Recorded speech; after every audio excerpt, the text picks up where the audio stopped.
We just received in our newest centrifugal casting machine. This is the largest model that we have available.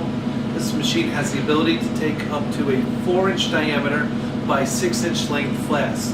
The machine comes with several accessories. It comes with 3 different size flask saddles that starts from 3-inch, 3.5-inch, and 4-inch, or 80, 90, or 100 millimeter diameters.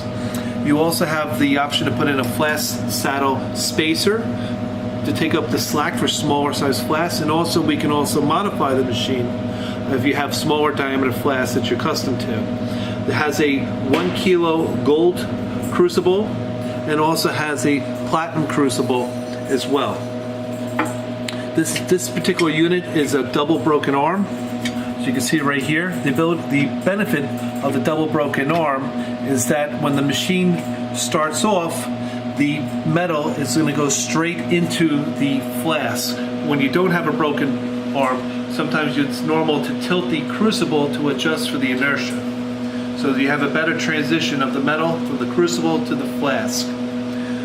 This unit also includes a set of tongs and some accessories, tools for making the adjustments.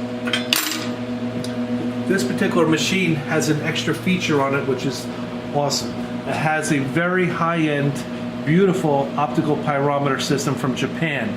This optical pyrometer, which is set right back here, mounted in the back of the machine, is going to read through the glass. And this is designed for the upper tier temperatures above 1000 C.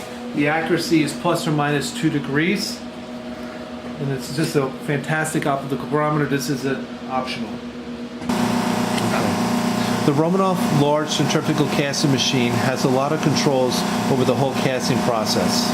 And that's all generally done through this panel right here. For example, first we get to control how much power is going to be used to get up to the temperature that you have it set for. So at full power it's going to come up very quickly. This unit has a built-in 8.5 kilowatt generator. Number 2, we have temperature control. This machine has temperature control, very accurate, plus minus 2 degrees, up to 2000 degrees centigrade. The third control over here on the main screen is the RPM. This controls the total highest RPM that the machine is capable of casting and reaching, which is 500 RPM. Here, this is acceleration. This controls the takeoff power. So, for example, very thin filigree parts would require higher, stronger torque, takeoff power, acceleration, versus heavier pieces which would reduce the takeoff power to prevent turbulence. Here, we have the control for the vacuum, which is built into the unit. This is for releasing the vacuum. So it allows you to vacuum out all the gas or oxygen that's in the chamber so the unit can melt in a vacuum atmosphere. You also have the option to backfill after the unit's been reached full vacuum with a protective gas commonly used as argon. Over here, this is for raising and lowering the coil. Now we can actually do programs. So for example, program number 1. We can actually have the safety lock on or off. That's up to this for here. Right here is the setting for the power. It tells us that this program number 1 is set for 47% power. The maximum melt time, which means after it's reached full temperature that you have it set for, how long it's going to hold that set temperature. Right now we have it set for 180 seconds before it starts the casting cycle. Here we have the vacuum option off, and then here we have the inner gas option, could be on or off. Right now it's off.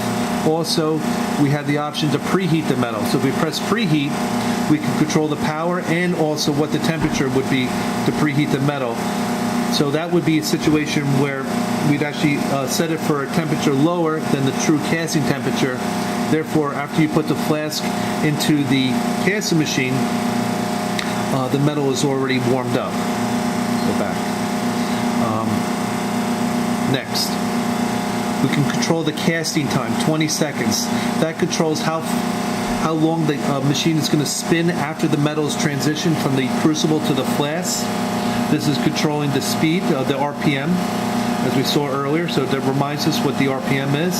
Also the acceleration, which is set at 50%. Emissivity is an adjustment that has to do with the type of metal that is being used. Each metal gives off different emissivity levels, which the technician will explain to you, and that's in relation to the optical pyrometer. You have temperature control on versus doing it manually, so we want automatic temperature control. This is the temperature we have it set for the machine, and this is if we want to have it actually cast automatically or manually. So if we have it cast automatically, it means that once the machine reaches temperature, it's automatically going to conclude its casting cycle. Here, this is temperature hold. Temperature hold means whatever temperature we have the metal set for to maximum temperature, once it reaches that temperature, it will hold it for 10 seconds prior to starting the casting cycle. Again, transitioning the metal from the crucible to the flask. Thank you very much.